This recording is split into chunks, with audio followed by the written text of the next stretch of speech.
नहमदहु व नुसल्ली अला रसूलिहिल अमीनिल मतीनिल हनीनिल करीमिर रऊफुर रहीम। अम्मा बाद फ़अऊज़ु बिल्लाहि मिनश शैतानिर रजीम। बिस्मिल्लाहिर रहमानिर रहीम। वाजिबुल एहतराम साथियों, अल्लाह ताला का बेपनाह लुत्फ़ व करम और उसका एहसान अज़ीम है कि जिसकी तौफ़ीक से हम उसके ज़िक्र के लिए उसके घर में जमा हैं।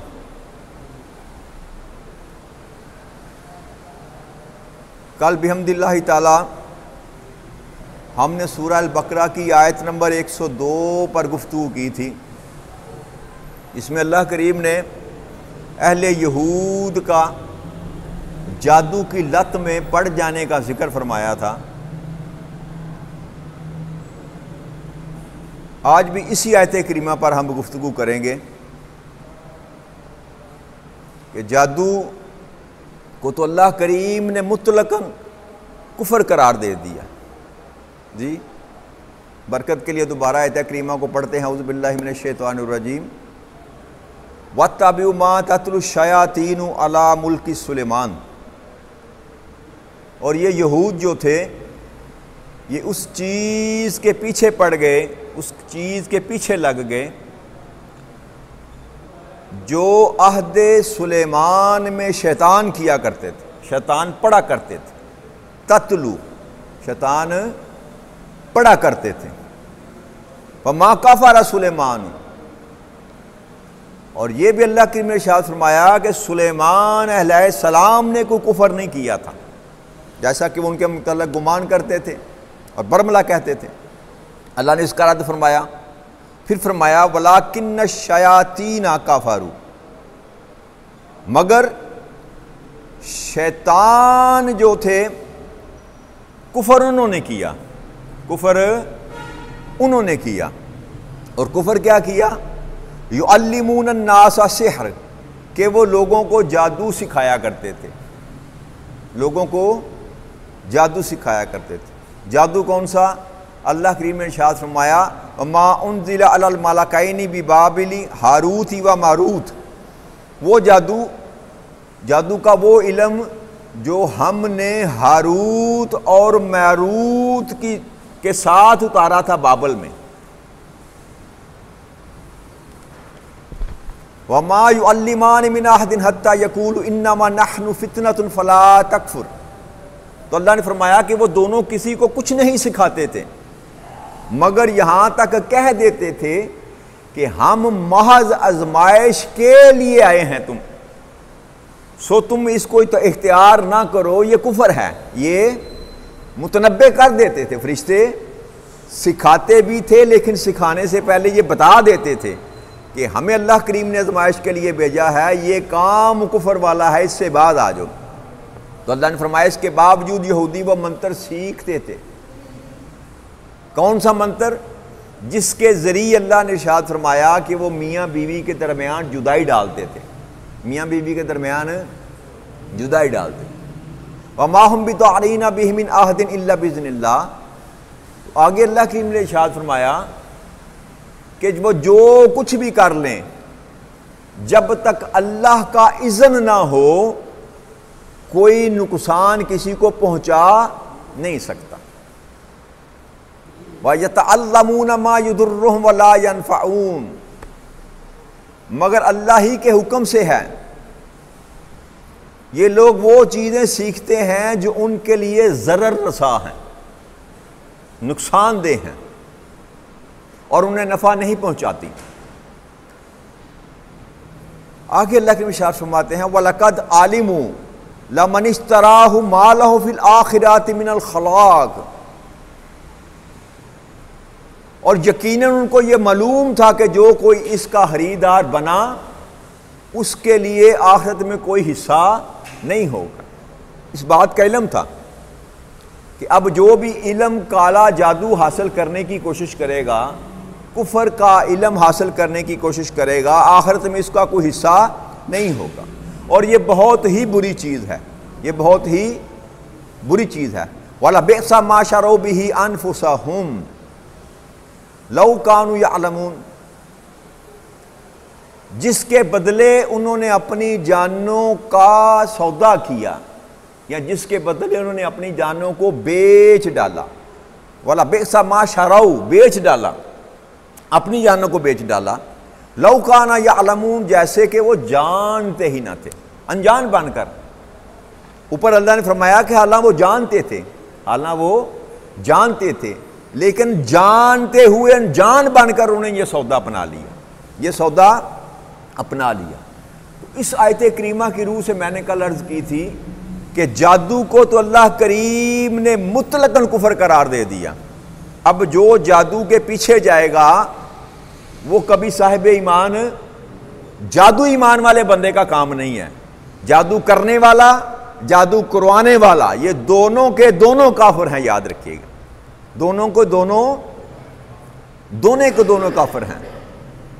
और मैंने कल आपको अर्ज की थी आपके आगे, नबी अकरम सल्लल्लाहु अलैहि वसल्लम की हदीस मुबारक है, मुस्तदरक हाकिम मुस्लिम शरीफ में आका करीम सल्लल्लाहु अलैहि वसल्लम ने फरमाया कि जो शख्स किसी नजूमी कहते हैं हाल बताने वाले को, चाहे वो सितारों की चाल बताए, चाहे वो आपके हाथ का बताए, आपका हफ्ता कैसा गुजरेगा। आजकल कुछ किताबों में आता है, अखबारों में लिखा होता है आपका हफ्ता कैसा गुजरेगा। और यहाँ बस नहीं हुई, अब तो हमारे नेशनल मीडिया पर लोग बैठाए जाते हैं, घंटे घंटे का प्रोग्राम होता है, इल्म नजूम के माहिर आकर बताते हैं 3 महीने के बाद क्या होगा, नवाज शरीफ का क्या बनेगा, जरदारी का क्या बनेगा, इमरान खान का क्या बनेगा। अस्तगफिरुल्लाहिल अज़ीम। यानी कि जिस काम से अल्लाह करीम ने रोका था, हम वो मिन हैसल मजमू कौमी सतह पर उस काम को कर रहे हैं और कोई रोकने वाला नहीं।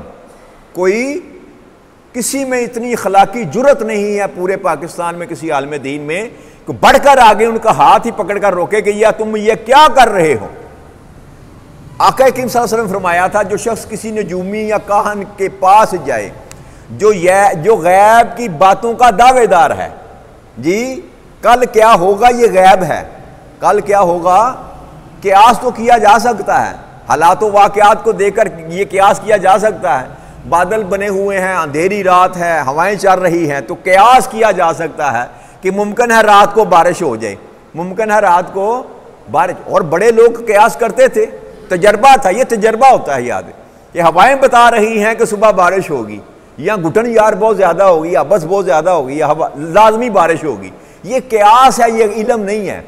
ये इल्म ये है कि कल ऐसा होगा, कल ऐसा होगा। तो अल्लाह ने आका की फरमाया कि जो ऐसे शख्स के पास जाए जो गैब की बातों का दावा रखता हो और फिर फाल निकालने वाला हो, उससे किसी चीज के बारे में जिसने दरियाफ्त किया, गोया उसने शरीयत इस्लामिया का इनकार किया, शरीयत इस्लामिया का। और एक रवायत में आका का ये कौल है, आपका के अल्फाज हैं कि उसने मुहम्मद सल्लल्लाहु अलैहि वसल्लम पर उतरने वाले कुरान का इनकार किया। और मजीद ये फरमाया कि उसकी 40 दिन तक नमाज कबूल नहीं होगी।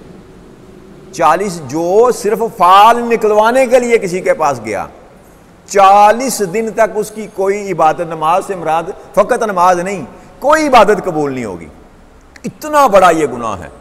और ये बीमारी हम में आम है, ये बीमारी हम में, और ख़ासकर हमारा जो मकतबा फ़िक्र है ना, अहले सुन्नत वल जमात जिसको हम कहते हैं, और उनमें वो जो एक और बरेलवी मकतबा फ़िक्र जिसको कहते हैं, इल्ला माशाल्लाह इनका तो अजीब ही मामला है, इनका तो अजीब ही मामला है। अल्लाह करीम मुझे माफ़ कर दे। कुरान ने तो जादू को सिरे से हराम करार दे दिया। अब जो बंदा जादू करता है, जादू करवाता है, वो कुफर है, वो कुफर पर है, वो कुफर पर है। बाकी रह गई बात टूने की, तवीज़, गंडा, टूना, फाल निकालना, हाल मालूम करना। हदीस मुबारक मैंने आपको बता दी कि आका सल्लल्लाहु अलैहि वसल्लम ने फरमाया कि वो जो है वो शरीयत मुतहरा का इनकारी हो गया और 40 दिन के लिए उसकी नमाज कबूल नहीं की जाएगी।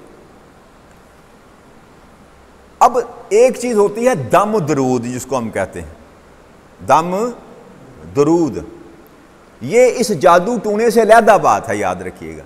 जादू टूने से, तवीज़ धागे से, ये गांठें मारना, ये धागे बांधना, गले में धागा बांध लेना या बाजू पर बांध लेना, या ये कौडी बांधते हैं लोग कि है जी रीढ़ की पीड़ हो गई है जी, कौडी दम करके देती किसी, ये सारे का सारा हराम है, सारे का सारा शरीयत मुतहरा में इसका कोई वजूद नहीं है। याद रखिएगा, मैं खुली बात कर रहा हूँ। आज मैंने दूसरा दिन इसलिए लगाया ताकि हमारा अकीदा दुरुस्त हो सके, क्या जायज़ है और क्या नाजायज़ है। हमें इसकी तमीज़ हासिल करनी है कि कहाँ तक हम जा सकते हैं, कहाँ तक हम जा सकते हैं। उससे आगे अगर जाएंगे तो हम इस्लाम की हद को क्रॉस करके कुफर के दायरे में दाखिल हो जाएंगे, कुफर के दायरे में। और ये बताएंगे इसलिए नहीं आपको ये लोग कि उनका कारोबार है, उनका धंधा है। जो मौलाना साहब बैठे हुए हैं ना आपको तवीज़ लिख कर देने के लिए, वो कभी नहीं कहेंगे कि यार ये काम ठीक नहीं है, क्यों कि उसका तो कारोबार है। और मैं नाम नहीं लेता, यहां पर तो है मेरे एक बुजुर्ग बड़े प्यार वाले, वो कहते हैं ज़ाफ़रान लेकर आओ, उसका मैं तवीज़ तुम्हें लिख कर दूंगा। और ज़ाफ़रान शायद मेरा 3000 के 4000 रुपये का तोला मिलता है जी। बात समझ आ रही कि नहीं आ रही? ज़ाफ़रान लेकर आओ, उससे मैं तवीज़ लिख कर दूंगा, क्योंकि उसकी कीमत 3-4 हज़ार है। फिर ये कहते हैं अच्छा तो उसने, वो कहता है यार मैं कहाँ से ढूंढूंगा हजूर, अच्छा मुझे पैसे दो, मेरा दोस्त जाता है वो ले आएगा। ये मैं आंखों देखी और कानों सुनी बात कर रहा हूँ, आंखों देखी और आप भी जानते हैं, मैं नाम नहीं लूँगा। बात समझ आ रही है? तो दीन के नाम पर लोगों को धोखा दिया जा रहा है, दीन के नाम पर लोगों को धोखा दिया जा रहा है। तवीज़ किसको कहते हैं? तवीज़ का लुग़वी माना है दुआ करना। क्या तवीज़ का लुग़वी माना क्या है? दुआ करना। और ये आऊज़ से निकला है, इसी से तअव्वुज़ है। बात समझ आ रही है? तअव्वुज़ का मतलब होता है पनाह लेना, हिफाजत में आ जाना। आऊज़ से निकला है ये लफ्ज़ तवीज़, जिसका मतलब है दुआ करना, दुआ करना। और एक माना इसका और है, उसको कहते हैं रुक़य्या। ये जैसे अरबी लुगत में ना ये इसको कहते हैं रुक़य्या जी, रुक़य्या। तो याद रखिएगा नबी अकरम सल्लल्लाहु अलैहि वसल्लम की सारी ज़िंदगी में एक हदीस ऐसी नहीं पाई जाती मिलती कि आपने किसी को लिख कर दिया हो, किसी कागज़ पर, किसी चमड़े के टुकड़े पर, किसी भी चीज़ पर कुछ लिख कर दिया हो कि ये ले जाओ, इसको जाकर अपने गले में डाल लो, बच्चे के गले में डाल लो, अपनी दुकान पर लगा लो, अपने मकान पर लगा लो। पूरी ज़िंदगी नबी अकरम सल्लल्लाहु अलैहि वसल्लम की ज़िंदगी में कोई एक रवायत ऐसी नहीं मिलती, कोई एक रवायत ऐसी नहीं मिलती। दम जो है ना, याद रखिए, दम पर सारे के सारे मुकातबे फ़िक्र जो हैं वो मुत्तफ़िक हैं। क्यों कि दम आका की सल्लल्लाहु अलैहि वसल्लम ने किया और सहाबा कराम भी दम किया करते थे, दम किया करते थे। मैंने कल आपको एक बात सुनाई, अपना वाक़या बल्कि हदीस मुबारक की है, रवायत मैंने कल आपको एक बयान फरमाई थी कि सही मुस्लिम में हज़रत औफ बिन मालिक रज़ियल्लाहु तआला रवायत करते हैं कि हम ज़माने जाहिलियत में दम किया करते थे। क्या किया करते थे? दम किया करते थे।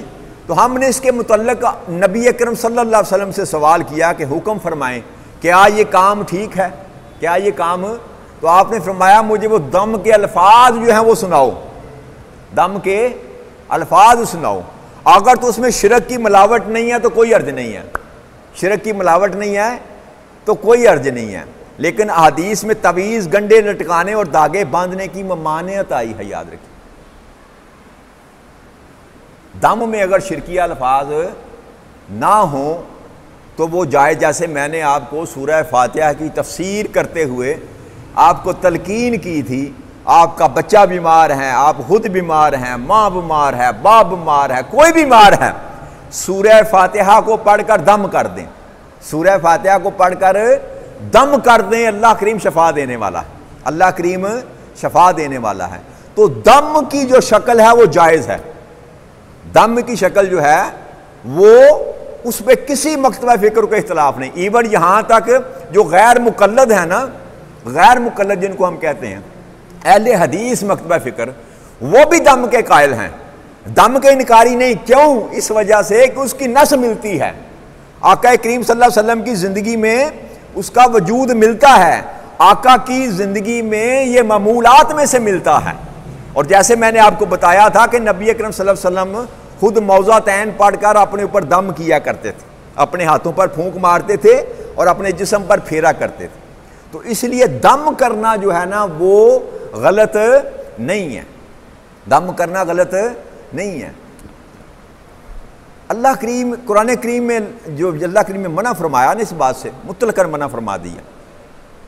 तो अब जो बंदा भी इस किस्म के धंधे में पड़ता है, याद रखे वो कभी बख्शा नहीं जाएगा। और हमारे माशरे में ये आम है, हमारे माशरे में आजकल हम जो कर रहे हैं ना, ईसाइयों के पास जाते हैं मुसलमान काला इल्म करवाने के लिए। और ये मेरे मुशाहदे में, मेरे इल्म में ये बात है, मुसलमान तो काला इल्म नहीं करता ना जी, मुसलमान तो काला इल्म नहीं करता। मुसलमानों में जो लूट रहा है ना मुसलमानों को, वो दीन के नाम पर लूट रहा है, वो कुरान के नाम पर लूट रहा है। और दूसरी तरफ जिसका यहां बस नहीं चलता, यहां गुजारा नहीं होता, जो ईमान की इंतहाई निचली सतह पर चला जाता है, फिर वो गैर मुस्लिमों के पास जाता है और काला जादू करवाता है। काला जादू, तो जो काला इल्म करवाने के लिए भी गया वो भी दारा इस्लाम से खारिज हो गया, दारा इस्लाम से खारिज हो गया। तो इसलिए इस बात से बचें, जब हाकिम आला वो है, कादर मुतलक वो है, मेरा ईमान है कि जो भी बीमारी, जो भी शिफा, जो भी रहमत, जो भी जहमत, जो भी तकलीफ आनी है मुझे रब्बे करीम की तरफ से आनी है, तो फिर ये रास्ते तलाश करने की क्या जरूरत है भाई। अगर मुझ पर कोई मुश्किल वक्त आ ही गया तो मैं वही रास्ता अडॉप्ट करूँ ना जो अल्लाह और अल्लाह के रसूल ने मुझको बताया है। क्या कायनात में अंबिया इकराम पर मुश्किल वक्त नहीं आए जी? हज़रत यूसुफ अलैहिस्सलाम को कुएं में फेंक दिया उनके सगे भाइयों ने, यूसुफ अलैहिस्सलाम को सगे भाइयों में कुएं ने फेंक दिया, तो किसको पुकारा उन्होंने जी? अल्लाह को पुकारा। तो क्या अल्लाह ने मदद की? हाँ, अल्लाह ने मदद की। अल्लाह ने अपने फरिश्ते को भेजा और वहां से नजात दी, वहां से नजात दी, मिस्र के महल में पहुंचा दिया, बादशाह के महल में पहुंचा दिया। वहां पर फिर आप पर इल्जाम लगा, फिर आपको कैद में डाल दिया गया। 7 साल आप कैद में रहे, आपको कोड़े मारे गए जी। तो किसको पुकारा आपने? अल्लाह के सिवा किसी को पुकारा नहीं, पुकारा नहीं पुकारा। और ना ही कोई तरीका यह बताया कि इसके अलावा कोई तरीका हो सकता है। तो आप सारे अंबिया किराम की जिंदगी पढ़कर देख लें। इब्राहिम अलैहिस्सलाम को आग में फेंका गया, मूसा अलैहिस्सलाम को जला वतन किया गया, हजरत यहया अलैहिस्सलाम को कत्ल किया गया, हजरत ज़करिया अलैहिस्सलाम को आरे से चीरा गया। किसी ने किसी से मदद तलब क्यों? कोई किसी की मदद करने के काबिल है ही नहीं अल्लाह के सिवा। अल्लाह के सिवा बस एक वसीला है, एक वसीला है जिसका हुक्म है और जो जायज़ है। लेकिन वसीला कहाँ से हासिल करेंगे आप? वसीला कहाँ से हासिल करेंगे? वसीला या आप तो कुरान से हासिल करेंगे या साहिब कुरान से हासिल करेंगे। या वसीला आप कुरान से हासिल करेंगे या साहिब कुरान से हासिल करेंगे। इसके सिवा अगर कोई वसीला ढूंढने की कोशिश करेंगे तो आप हराम काम कर रहे हैं, आप हराम काम कर रहे हैं। और तवीज़ याद रखिएगा, तवीज़ सारी जिंदगी सहाबा किराम का मामूल ये था कि जब भी कोई मामला होता, बच्चे बीमार होते ना जी, बच्चे बीमार होते तो बच्चों को दम करते थे, बच्चों को दम करते थे। एक इजाजत है, एक रवायत मिलती है, मैं भी वो भी आपको बता देता हूं ताकि एक रवायत ऐसे मैंने पढ़ी है, वो भी मैं आपके सामने पेश कर देता हूं। ये अबू दाऊद में है, जिल्द नंबर 2 सफ़ा नंबर 97 में, जिल्द नंबर 2 सफ़ा नंबर 97 अबू दाऊद की रवायत है। हज़रत उमर बिन शैब अपने वालिद से और उनके वालिद उनसे नकल करते हैं कि रसूल अकरम सल्लल्लाहु अलैहि वसल्लम फरमाया कि अगर कोई नींद में डर जाए तो ये दुआ पढ़े, नींद में डर जाए तो ये दुआ पढ़े, अऊज़ु बिकलिमातिल्लाहि इत्तामाति मिन ग़ज़बिही व इक़ाबिही व शर्रि इबादिही व मिन हमाज़ाति शयातीनी व अन यहज़ुरून फ़इन्नहा लन तदुर्रुहु व कान अब्दुल्लाहि बिन उमरा यल्कुनहा मिन बलगा मिन वलदिही व मन लम यबलिग मिनहुम कतबहा फ़ी सक्का सुम्मा अलक़हा फ़ी उनकिही। यानी कि अल्लाह के गज़ब, मैं अल्लाह के गज़ब, अक़ाब, उसके बंदों के फसाद, शैतानी वसवास और उन शैतान के हमारे पास आने से अल्लाह के पूरे कलमात से पनाह मांगता हूँ। अल्लाह के पूरे कलमात से पनाह मांगता हूँ। अगर ये दुआ पढ़ेगा तो वो ख्वाब से ज़रूर बच जाए, उसके ज़रर से बच जाए। आका ने फरमाया कि जो भी ये दुआ पढ़ेगा अगर रात को डर जाता है तो वो ज़रूर उस ख्वाब के ज़रर से बच जाएगा। ये मैंने बयान इसलिए की कि इसके आगे जो बात लिखी हुई है ना हज़रत अब्दुर्रहमान बिन उमरू ने, वो ये है कि ये वो दुआ अपने बालग बच्चों को सिखाया करते थे। जितने बालग बच्चे थे ना बड़े, उनको सिखाया करते थे और जो नाबालग थे लिख कर उनके गले में डाला करते थे, लिख कर उनके गले में डाला करते थे। मैंने ये इसलिए आपसे बात की ताकि खयानत ना हो जाए। मैंने आपसे बात की थी ना कि बात जो भी करूँगा वो साफ़ सुथरी करूँगा। मैंने अर्ज़ की कि तवीज़, गंडा, ये सारे का सारा नाजायज़ है। कौन सा? ये जो लोग धंधा करते हैं, ये जो लोग, बात समझ आ रही ना, फ़र्क महसूस कीजिएगा। मैंने कहा तवीज़, गंडा, धागा, कौडी शौडी जो कुछ भी है बाज़ार में चल रहा है, सारे का सारा फेले हराम है, सारे का सारा फेले हराम है और किसी जगह से कोई तस्दीक इसकी हो ही नहीं सकती। लेकिन तवीज़ का गले में डालना, तवीज़ का गले में डालना ये हराम नहीं है, ये हराम नहीं है। लेकिन उस तवीज़ पर लिखा क्या होगा? वो फ़कत अल्लाह की किताब की जो आयात हैं वो लिखी जा सकती, सिर्फ अल्लाह का कलाम लिखा जा सकता। जी क्या कहा मैंने? सिर्फ अल्लाह का कलाम लिखा जा सकता है, या जो आका करीम सल्लल्लाहु अलैहि वसल्लम ने आपको दुआ बताई उसके सिवा आप कुछ लिख कर गले में भी डाल नहीं सकते। और फिर याद रखिएगा, अगर आपने लिख कर गले में बच्चे के डाल भी दिया और अगर अकीदा ये रखा कि ये नफा पहुंचाएगा तो फिर भी ये शिरक हो गया। फिर सुन लीजिए, तवीज़ लिख कर बच्चे के गले में डालना जायज़ है। तवीज़ लिख कर बच्चे के गले में, अगर वो डरता है, अगर उसको बुखार है, सूरह फातिहा लिख कर डालें, आयतुल कुर्सी लिख कर डालें। वैसे तो दम करें। सबसे अफजल जो तरीका है ना, अफजल तरीका यही है जिसकी कई सनदें मिलती हैं। ये तो एक हदीस मुबारक मैंने बयान की ना, और मुझे नहीं मिल सकी, और मुझे जहाँ तक मैंने पढ़ा, जहाँ तक मैंने सर्च की, मुझे एक ही मिली बस। तो सबसे अफजल काम यह है कि बीमारी आए, मुसीबत आए, बच्चा बीमार है, नज़र लग गई है, तो क्या करें? दम करें उसको आयतुल कुर्सी पढ़ के, सूरह फातिहा पढ़ के, और 7 दफ़ा तक सूरह फातिहा पढ़नी चाहिए। ये मुजर्रब नुस्खा है, याद रखिएगा, और वो फौरी असर करेगी, वो फौरी असर करेगी। लेकिन अगर आप ऐसा नहीं कर सकते तो फिर बच्चे के गले में आप कोई भी दुआ जो है अल्लाह करीम ने आपको नबी के सल्लल्लाहु अलैहि वसल्लम की वसासत से बताई है, उसको लिख कर आप बच्चे के गले में डाल सकते हैं। वो चाहे चमड़े में लपेट लें, चाहे चांदी में लपेट लें, चाहे कपड़े में लपेट लें, उसके गले में डाल सकते हैं। लेकिन अगर अकीदा ये रखेंगे कि ये फ़ायदा पहुँचाने वाला है, तवीज़ फ़ायदा पहुँचाने वाला है, तो फिर ये भी आपका फेले हराम गिना जाएगा, फेले हराम गिना जाएगा। अकीदा क्या है? अकीदा बस यही है कि बख्शने वाला, शफा देने वाला, माफ़ करने वाला, नजर बद से बचाने वाला, मुसीबतों को दूर करने वाला, मुझे सीधे रास्ते पर डालने वाला, मेरी मुश्किलात को दूर करने वाला, मेरी परेशानियों का हल करने वाला कौन है? अल्लाह है। कौन है? अल्लाह है। अगर इसमें गड़बड़ हो गई तो आपका वो फेल भी हराम हो गया, वो फेल भी हराम हो गया।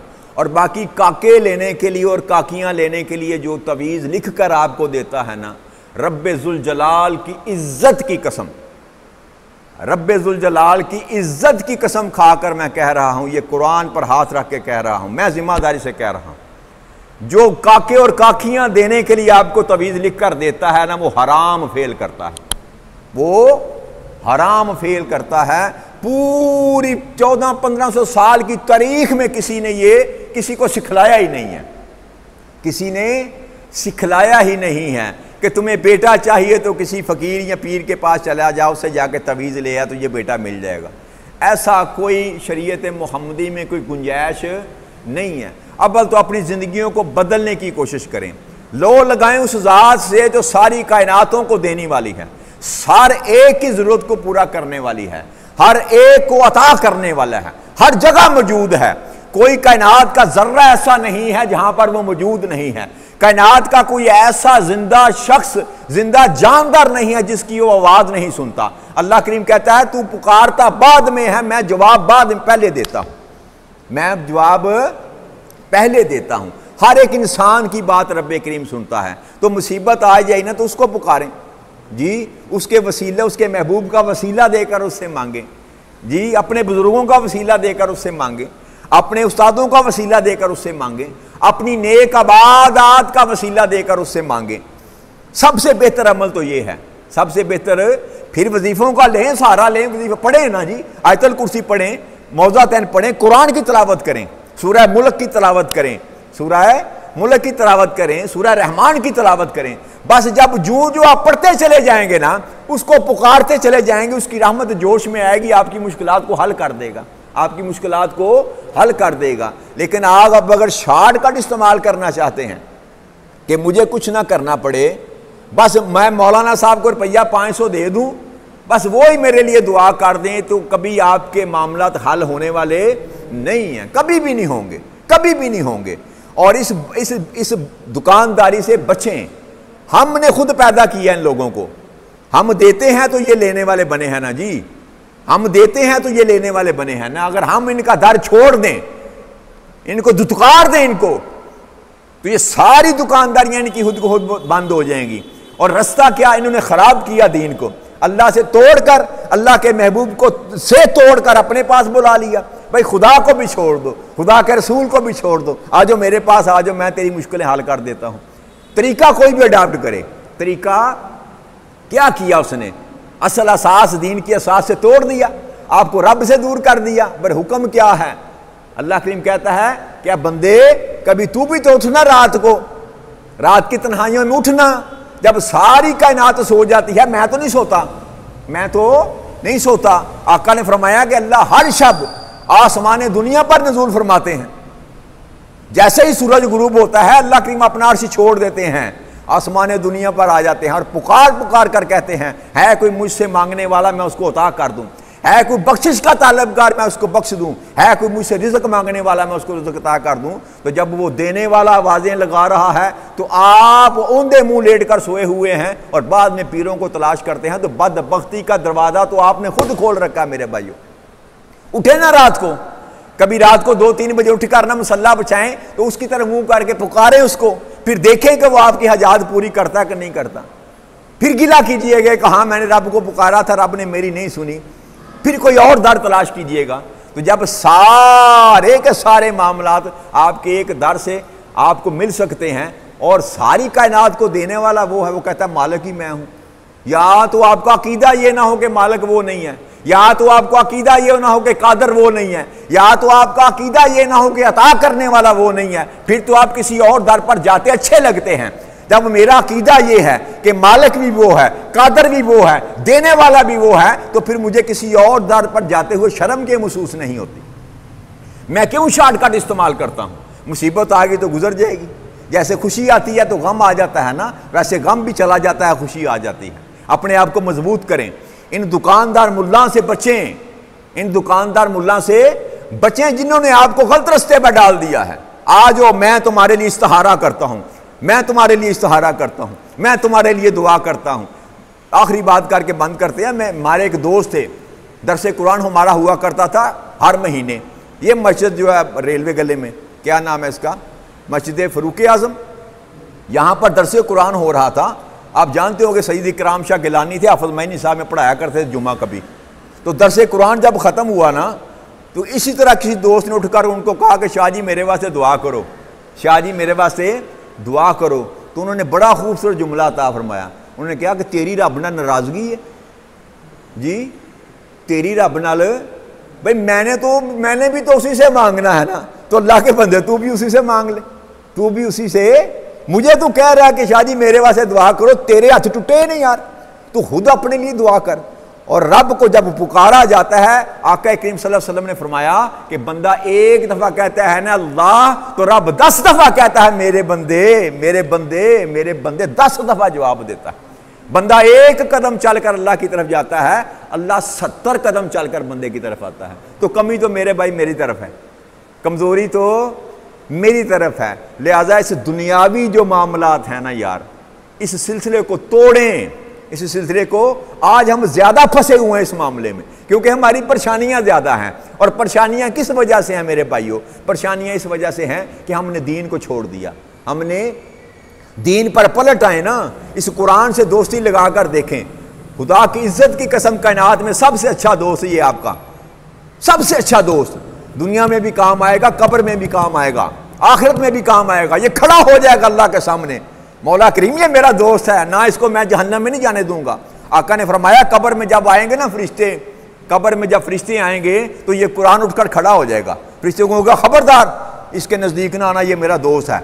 वो कहेंगे हमने सवाल जवाब करना है, कहेंगे पीछे ही खड़े होकर सवाल जवाब कर ला, खबरदार आगे आने की कोशिश ना करना। तो यार दोस्ती ऐसे से लगाओ जो हर जगह पे तुम्हारे काम आए, जो हर जगह पे तुम्हारे काम आए। तो बदबख्ती की अलामत यह है कि हमने कुरान को छोड़ दिया, कुरान को छोड़ दिया, साहिब कुरान को छोड़ दिया। इस वजह से सारी परेशानियां हैं। तो अल्लाह करीम से इस दुआ के साथ कि रब्बे करीम हमें इन दुनियावी वास्तों से तोड़कर अपनी ज़ात के साथ मुंसलिक कर ले, अपने महबूब की ज़ात के साथ मुंसलिक कर ले और इस कुरान के साथ मुंसलिक कर ले, ताकि हमारी दुनिया भी बेहतर हो जाए और हमारी आखिरत भी बेहतर हो जाए। वमा अलैना इल्लल बलागुल मुबीन। वस्सलामु अलैकुम वरहमतुल्लाहि वबरकातुहू।